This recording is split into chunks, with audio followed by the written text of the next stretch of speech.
रहीम। मैं हूं फ़खरुर रहमान और नाज़रीन, आप देख रहे हैं मेरा यूट्यूब चैनल और मेरे प्रोग्राम का टाइटल है डे न्यूज़। 25 साल से ज़ायद अरसा हो चुका है मैं सहाफ़त के पेशे से मुंसलिक हूँ। लोकल और इंटरनेशनल मीडिया में मैंने काम किया है और कर रहा हूँ। डिफेंस, पॉलिटिक्स, जुडिशरी और इसके अलावा दीगर जो वार ऑन टेरर, पाकिस्तान का न्यूक्लियर प्रोग्राम और पाकिस्तान इंडिया रिलेशंस, पाकिस्तान के चीन के साथ ताल्लुकात, अफ़गानिस्तान ख़ित्ते की सियासत और जियो इकनॉमिक्स, सी पैक, ये तमाम तर वो इश्यूज़ हैं जो मैंने अपने इस 25 साल के जो मेरा सहाफ़त का तजर्बा है उसके अंदर मैंने इन इश्यूज़ को कवर किया है। डिप्लोमेटिक बीट को भी मैंने कवर किया है। तो मैं कोशिश करूँगा कि आपको मैं ख़बर दूँ, उसके ऊपर तबसरा दूँ, उसके ऊपर तज़िया दूँ। तो सबसे पहले आज जो मौज़ू मैं आपके सामने रखना चाहता हूँ वो है पाकिस्तान की ख़ारजा पॉलिसी और पाकिस्तान की सलामती पॉलिसी। जब से पाकिस्तान बना है, 75 साल का अरसा पाकिस्तान को हो गया है। पाकिस्तान जैसे बनने के फ़ौरन बाद ही पाकिस्तान ने अमरीकी कैंप जो था वो जॉइन कर लिया था। पाकिस्तान के पहले वज़ीर ख़ारजा लियाक़त अली ख़ान को जब दौरा रूस की दावत दी गई तो वो रूस का दौरा करने की बजाय, उन दिनों में वो सोवियत यूनियन होता था, वहाँ जाने की बजाय उन्होंने तरजीह दी कि वो अमेरिका के दौरे पर चले गए और उसके साथ ही पाकिस्तान जो था वो अमेरिका का एक इत्तेहादी बन गया। सेंटो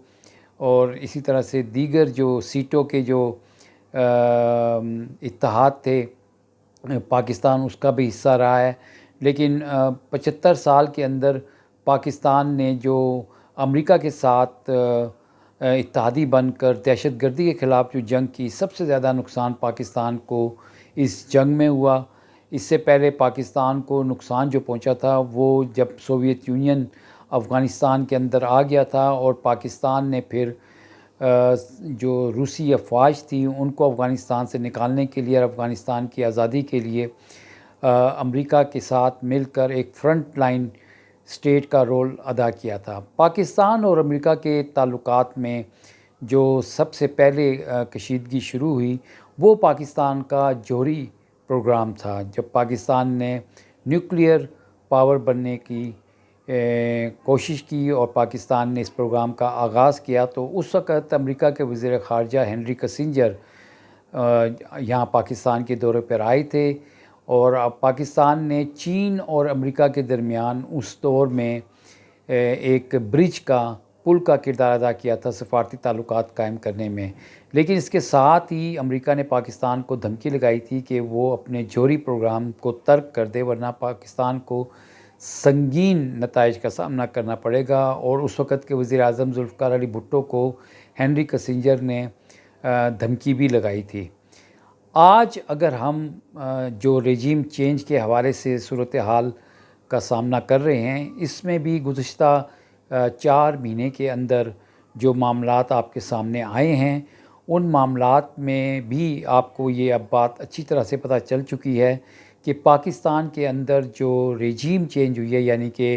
तहरीक इंसाफ के रहनुमा और साबिक़ वज़ीर आज़म इमरान ख़ान की जो हुकूमत गिराई गई, वो किस तरह से एक बैरूनी साजिश के तहत बैरूनी फ़ंड्स के साथ पैसे लगाए गए और पाकिस्तान के अंदर जो पाकिस्तान डेमोक्रेटिक मूवमेंट, जिसके अंदर 12-13 जमातें हैं और मेन जो पॉलिटिकल पार्टीज़ हैं वो आपको पता ही है, पाकिस्तान मुस्लिम लीग नवाज़ और पीपल्स पार्टी जो आसिफ अली ज़रदारी जिसके सरबराह हैं, उन्होंने अमेरिका के साथ मिलकर और इस्टेब्लिशमेंट के साथ मिलकर इमरान ख़ान की हुकूमत को गिराया। और इस सारे मामले के अंदर जो है वो जो पैसे जो थे, लोगों की वफ़ादारियाँ जो ख़रीदी गईं, उसकी फ़ंडिंग जो थी बाहर से आई, उसकी प्लानिंग जो थी लंदन में की गई।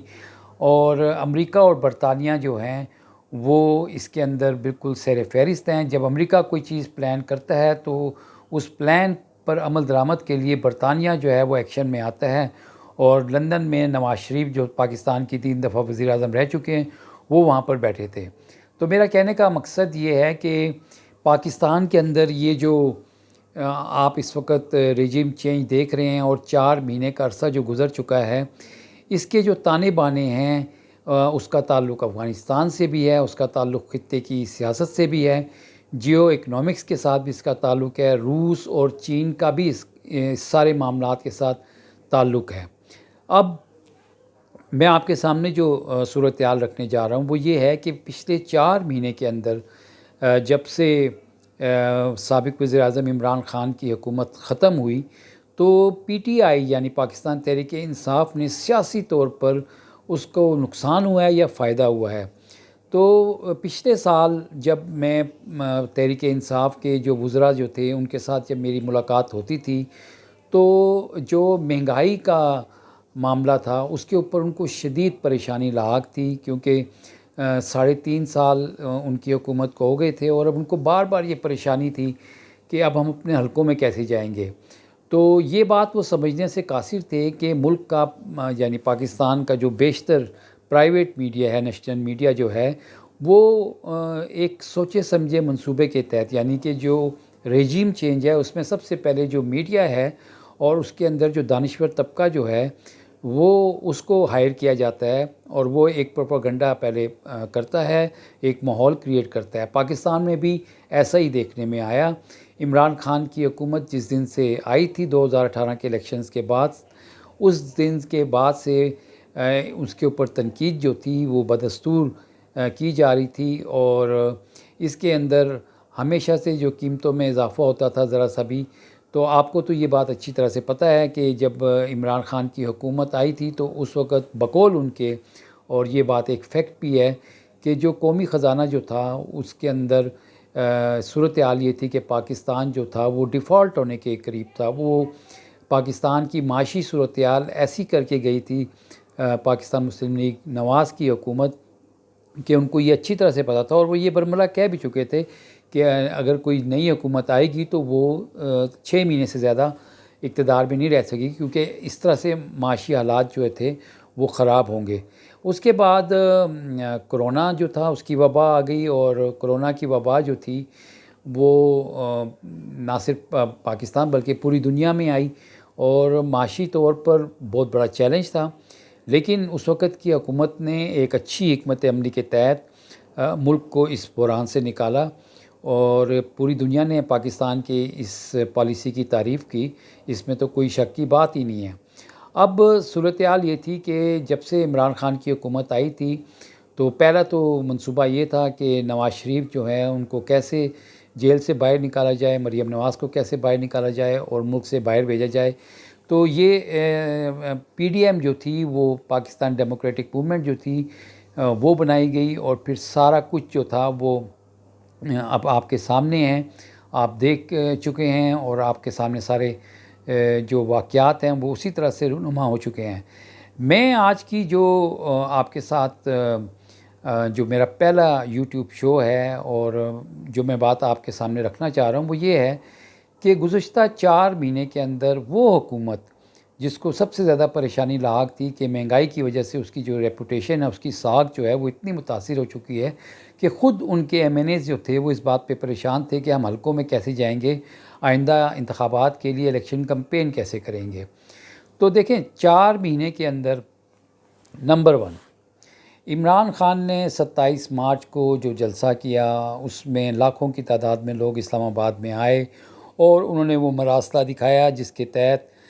पाकिस्तान को धमकी दी गई थी और ये कहा गया था कि अदम एतमाद की तहरीक जो लाई जा रही है वो कामयाब ना हुई तो पाकिस्तान को संगीन सूरत-ए-हाल का सामना करना पड़ेगा। और इसी तरह से फिर जिस तरह से लोगों की वफ़ादारियाँ ख़रीदी गईं, सिंध हाउस में जो तमाशा लगा वो सब आपने लाइव अपनी स्क्रीन्स के ऊपर देखा और सब कुछ वाज़ेह है। इमरान ख़ान ने कौम को ये बात समझाने की कोशिश की कि उनको ये कहा गया कि आप रूस के दौरे पे क्यों गए। इमरान ख़ान का ये मौक़िफ़ था कि हम एक आज़ाद मुल्क हैं, हम तमाम दुनिया से अपने ताल्लुकात रखना चाहते हैं और हमारी ख़ारजा पॉलिसी जो है वो आज़ाद होनी चाहिए। अमेरिका कौन होता है हमें ये बात कहने वाला कि हम रूस क्यों गए और रूस से हम ये क्यों कर रहे हैं। तो उनका मकसद ये था कि पाकिस्तान एक आज़ाद मुल्क है, पाकिस्तान की जो 22 करोड़ की आबादी है वो किसी की ग़ुलाम नहीं है। और जो मुतलका इदारे थे उनसे उन्होंने कहा था कि ये जो साजिश, बैरूनी साजिश जो की गई है, इसको रोकना उनकी ज़िम्मेदारी है। और इमरान ख़ान के पास ना सिर्फ वो मरासला था जो डोनाल्ड लू अमरीकी नायब वज़ीर ख़ारजा की जो गुफ्तगू हुई थी पाकिस्तानी सफ़ीर के साथ, जिसमें उन्होंने तमाम धमकियां लगाई थी, वो साइफ़र मैसेज था। वो उनके पास आ गया और उसके अंदर बहुत सारी तफसीलात थी। और इसके बाद उनके पास इंटेलिजेंस रिपोर्ट्स भी थी कि किस तरह से जो ये पाकिस्तान में अमरीकी सिफारतकार पाकिस्तानी सियासतदानों से मुलाकात कर रहे थे। तो इस तरह से 4 महीने के अंदर आपके सामने जो चीज़ आई, एक तो ये चीज़ आई कि इमरान ख़ान ने अमेरिका को ललकारा, इमरान ख़ान ने पाकिस्तान की खुद मुख्तारी, पाकिस्तान की आज़ाद ख़ारजा पॉलिसी की बात की और पाकिस्तान को माशी तौर पर आज़ाद करने की बात की। पाकिस्तान इमरान ख़ान के दौर में मईशत जो थी वो 5.78 की ग्रोथ रेट के साथ आगे बढ़ रही थी। कोरोना से पाकिस्तान निकल चुका था। इमरान ख़ान ने नौजवानों के लिए प्रोग्राम्स मुतारिफ़ कराए, जो बेघर लोग थे उनको घर देने के लिए प्रोग्राम मुतारिफ़ करवाए। और पाकिस्तान के अंदर रूस से वो सस्ता तेल, सस्ती गैस और गंदम, ये 3 बड़े चैलेंजेस जो थे वो लाने की मनसूबाबंदी कर चुके थे। जब अमेरिका ने उनको जो है एक साजिश के तहत, यानी साजिश तैयार हुई अमेरिका में और फिर उसके जो किरदार थे वो पाकिस्तान में चुने गए और इस तरह से वो किरदार जो थे, अमेरिका के जो मोहरे थे, वो सब अब आवाम के सामने आ चुके हैं। तो 4 महीने के अंदर ये तो बात आपको समझ आ गई कि पाकिस्तान के नेशनल मीडिया के वो कौन से मोहरे हैं जो अमेरिका की ख़ारजा पॉलिसी के मकासद को पूरा करने के लिए इस्तेमाल किए जाते हैं। दूसरा, पाकिस्तान के सियासी मोहरे कौन से हैं वो भी आपके सामने आ गए। इसी तरह से अमेरिका ने हमेशा कोशिश की कि जो पाकिस्तान की इस्टेब्लिशमेंट है उसके साथ ताल्लुकात जो हैं वो इस नौइयत के हों कि उनको पता हो। और इसकी बुनियादी वजह ये है कि अमेरिका को पाकिस्तान का जो न्यूक्लियर प्रोग्राम है उसके हवाले से उनको शदीद तहफ़्फ़ुज़ात हैं और वो किसी न किसी तरह से पाकिस्तान के न्यूक्लियर प्रोग्राम को ख़त्म करना चाहते हैं, पाकिस्तान की जो न्यूक्लियर सलाहियत है उसको ख़त्म करना चाहते हैं। अब सवाल ये पैदा होता है कि अमेरिका जो जब 70s में अमेरिका के वज़ीर ख़ारजा हेनरी किसिंजर ने धमकी लगाई थी, तो उस वक़्त क्या हुआ था? उस वक़्त ये हुआ था कि सोवियत यूनियन जो था वो 78 में 79 में अफ़गानिस्तान में घुस चुका था और उस वक़्त अमेरिका ने पाकिस्तान पर पाबंदियों का कानून जो था वो बना लिया था। ग्लेन अमेंडमेंट्स जो थी वो उस दौर में बनाई गई थी और पाकिस्तान को माशी तौर पर शिकंजे में लाने की मनसूबाबंदी की गई थी। लेकिन क्योंकि सोवियत यूनियन जो गर्म पानियों में यानी हॉट वाटर्स में यानी अरेबियन सी में आना चाह रहा था, तो इसलिए उसका रास्ता रोकने के लिए अमेरिका समेत तमाम जो मगरबी ममालिक थे उनका ये कॉमन एजेंडा बन गया था। और फिर अफ़गानिस्तान के अंदर एक तवील जंग जो थी वो लड़ी और पाकिस्तान जो था 10 साल तक अमेरिका का इत्तेहादी रहा, बल्कि फ्रंट स्टेट का दर्जा पाकिस्तान को दिया गया। आपने देखा कि मैं आज के जो नौजवान हैं और वो उनसे मैं ख़ास तौर पर इस हवाले से मुखातिब हूँ क्योंकि पाकिस्तान की आबादी का 60% जो है इस वक्त नौजवान हैं और वो 13 करोड़ की आबादी बनती है, 14 करोड़ की आबादी बनती है, जिन्होंने पाकिस्तान के मुस्तकबिल को आगे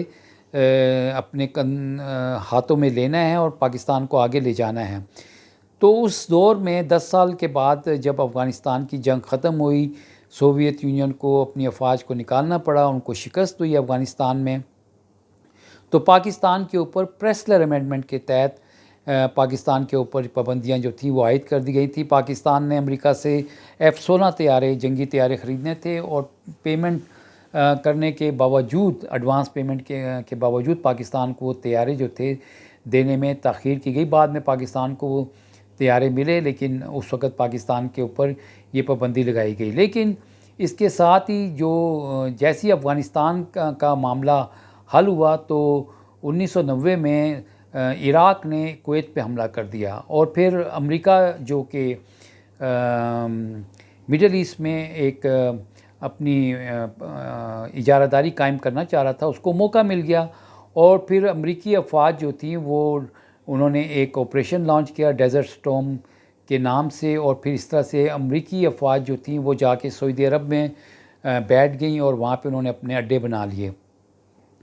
बुनियादी तौर पर पाकिस्तान के लिए ये एक ऐसा टाइम स्पेस पाकिस्तान को मिल गया कि पाकिस्तान ने 1984 में न्यूक्लियर सलाहियत जो थी वो हासिल कर ली थी, और 1998 में पाकिस्तान जो था वो पाकिस्तान ने 6 न्यूक्लियर धमाके किए और पाकिस्तान दुनिया की 7वीं जौहरी ताकत बन गई। अब ये वो तमाम अरसा है, इस दौरान अमेरिका जो था वो मिडल ईस्ट में अपने पाँव जो था वो जमा चुका था, और अब उनका मंसूबा ये था कि जो मिडल ईस्ट में इराक़, लीबिया, सीरिया और ईरान जैसे ये जो ममालिक हैं, ये इनको पेट्रो डॉलर कहा जाता है। आपको याद होगा कि पाकिस्तान के साबिक़ वज़ीर-ए-आज़म ज़ुल्फ़िकार अली भुट्टो ने OIC की सरबराही इजलास जो था वो लाहौर में मुनक्कद किया था, और अरब ममालिक को कहा था कि अपने तेल को बतौर हथियार इस्तेमाल करें। ये बहुत बड़ी अलार्मिंग सिचुएशन थी मगरबी दुनिया के लिए कि पाकिस्तान के किसी वज़ीर-ए-आज़म ने उनको एक शऊर दिया कि वो अपने तेल को बतौर हथियार इस्तेमाल कर सकते हैं। इसी वजह से शाह फैसल जो थे फिर उनका भी कत्ल हो गया था। इजिप्ट के जो रहनुमा थे अनवर सदात, उनका भी कत्ल हो गया। और फिर अमेरिका जो था वो इस बात से ख़ाइफ़ था कि पाकिस्तान के अंदर जीनियस लोग बैठे हुए हैं और ये मिलिटरीली एडवांस कर रहा है। पाकिस्तान का मिसाइल प्रोग्राम जो था उसके ऊपर भी काफ़ी प्रोग्राम जो था वो आगे बढ़ चुका था। तो उनको ये डर था कि ये जो पेट्रो डॉलर हैं, यानी कि तेल से जो अरबों डॉलर अरब ममालिक कमा रहे हैं, कि ये कहीं पाकिस्तान को अपनी मिलिट्री पावर तस्लीम करके और वहाँ पे इन्वेस्टमेंट ना शुरू कर दे और पाकिस्तान जौहरी ताकत के साथ एक माशी ताकत ना बन जाए। ये सारी मनसूबाबंदी जो थी वो उनके जहन में थी और ये सब कुछ चल रहा था। और अब वहाँ से मिडल ईस्ट से जब उन्होंने फ़ारिग होकर दोबारा से पाकिस्तान की तरफ रुख करना था, तो आपको पता है 2001 में सितंबर 11 का वाक़या पेश आ गया और फिर अफ़गानिस्तान के अंदर अमेरिका जो था और फिर पूरी नेटो फोर्सेस जो थी वो आई। 20 साल अफ़गानिस्तान के अंदर वो रहे और उनको बिल आखिर वहाँ से पसपाई हासिल करना पड़ी और उनको वापस जाना पड़ा। ये एक शर्मनाक पसपाई थी, यानी कि आप देखें कि अफ़गानिस्तान की सरज़मीन पे सुपर पावर जो थी सोवियत यूनियन, उसको शिकस्त हुई, उसके फिर 10-12 टुकड़े हो गए। फिर इसी तरह से अमेरिका, बरतानिया और फ़्रांस, ये भी सुपर पावर्स हैं, इनको भी अफ़गानिस्तान के अंदर डिफ़ीट हुई और अफ़गान अवाम को ये महकूम नहीं कर सके। अब मैं क्विकली दोबारा से जो है मौजूदा सूरत-ए-हाल की तरफ आता हूँ, क्योंकि आपको बीच में ये बैकग्राउंड देने का मकसद ये है कि आपको जो गुफ्तगू मैं इस वक्त कर रहा हूँ उसका कंटेक्स्ट समझ आए, क्योंकि आज ये मेरा पहला प्रोग्राम है। तो इसलिए मैं आपको ये बताना चाह रहा हूँ कि जो आइंदा आने वाले दिनों में पाकिस्तान को चैलेंजेस का सामना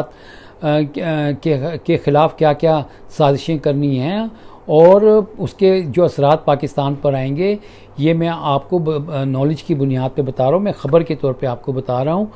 क्योंकि अफ़गानिस्तान के अंदर रूस, अमेरिका, फ़्रांस और बरतानिया, ये सुपर ताकतें जो थीं, इनके लिए अफ़गानिस्तान कब्रिस्तान साबित हुआ है। अब इनकी मनसूबाबंदी है कि चीन को किसी तरह से अफ़गानिस्तान के अंदर मिलिटरीली एंगेज किया जाए, दहशतगर्दों के ज़रिए एंगेज किया जाए, जो मर्सनरीज़ हैं उनके ज़रिए से किया जाए, और वो दाइश, TTP जो उनके प्रॉक्सीज़ हैं उनके ज़रिए से किया जाए। गिलगित बल्तिस्तान से सी पैक का रूट जो है वो निकलता है और गिलगित बल्तिस्तान से जो चीन का शिंकियांग का इलाका है, उइगुर का इलाका है, जहाँ पे मुसलमान, चीनी मुसलमान रहते हैं, वहाँ पे एक अलग किस्म का जिहाद या जिहादी मूवमेंट जो है उसको शुरू करने का इरादा है और मंसूबा है, उस साजिश है। ये अफ़गानिस्तान के अंदर से वो शुरू करना चाहते हैं। पाकिस्तान पर इसके गहरे असरात मुरतब होंगे। इसलिए मैं आपको ये बता रहा हूँ कि इमरान खान जो हैं वो आइंदा जब भी इलेक्शन होंगे, साफ़ शफाफ इलेक्शन होंगे, तो यकीनन उनकी पार्टी जीतेगी, वो दोबारा वज़ीर-ए-आज़म बनेंगे और ये पाकिस्तान के लिए बेहतरीन फ़ैसला होगा। अपना ख्याल रखिएगा। एक अगले प्रोग्राम के साथ फिर मैं आपकी खिदमत में हाज़िर होऊंगा। अल्लाह हाफ़िज़।